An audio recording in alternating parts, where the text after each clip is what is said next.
My name is Les Benson. I reside down the street here. I am the community liaison for the Marin Luther King Park Advisory Board. My name is Karla Acosta. I work for a community of friends. It's a nonprofit organization. I live in the 39 Western Corridor. To 2007 to now 2010, the difference is that you could see change in our neighborhood park. Before, I was even afraid to take my kids to the park. Even when the Little League opened, I was hesitant because the only thing I used to know about that park was that there was drug dealing, gang banging, graffiti all over, people shooting up in the bathrooms,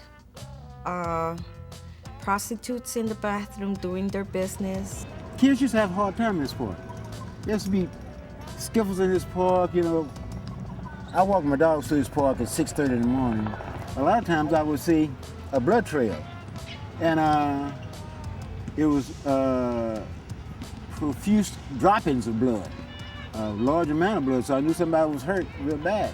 Now I don't see that anymore.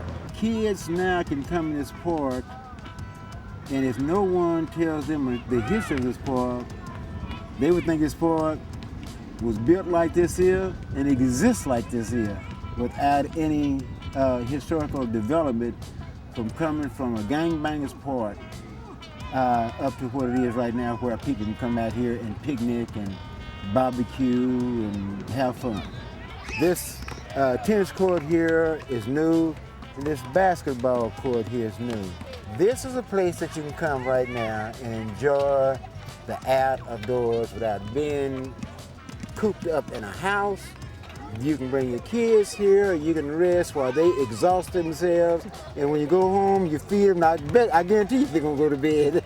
They're gonna be so tired. It was so hard to get the new changes in the park. For example, the tennis court, the basketball court. Everything has been a battle to get anything new in the park.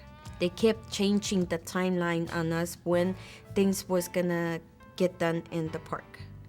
They say, oh, for example, in May 2008, we're gonna have the swings in.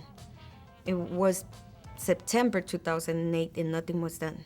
Community coalition, they brought the Mayor Day cleanup, and that brought more attention to the park. And suddenly, a lot of stuff started happening also in the park. We started the beautification, new grass growing in the park, new irrigation system in the park. The mayor committed himself that he was gonna tend to the park and make sure everything started rolling, and it did happen.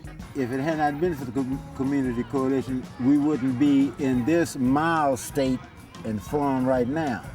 For instance, since the liquor store, we've had riders there, and they still have about 6 more conditions to comply with.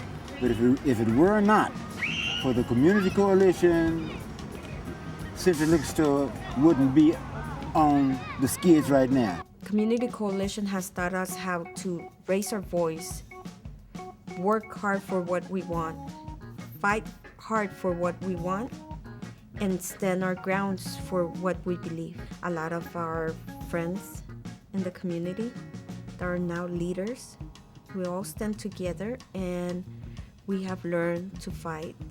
I'm so proud of this park, I don't know what to do now. I am so proud of this park. It's amazing effort, blood, sweat, and tears, getting involved, becoming an activist. We have learned to make sure that we don't just get satisfied only because they are throwing a little bone. Oh, here's your park. We made it pretty for you. That's enough for you guys. No, we deserve more than that. We deserve our streets clean. We deserve more lighting. We deserve more safety in our community. This park has gone through a revitalization period that's unknown to man. It has been reconstructed. But come up here and see these kids playing in the sandbox and going up these ramps and this is what the park is meant for. This is what it's for.